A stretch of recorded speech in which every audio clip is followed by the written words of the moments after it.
Yüzler hamının üzüne gülür, herkesin könlünü okşayır kadın.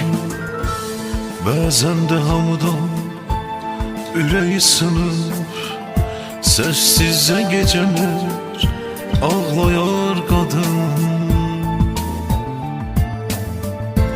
Kadın emanettir, melektir yeryüzünde. Yüreğini şad etsen, sevinç olar o gözünde. Kadın bir varlıqdır, qədrin bilənə. Kadın bir zinettir, onu sevene. Kadın bir deryadır, değer verene. Yeter ki sen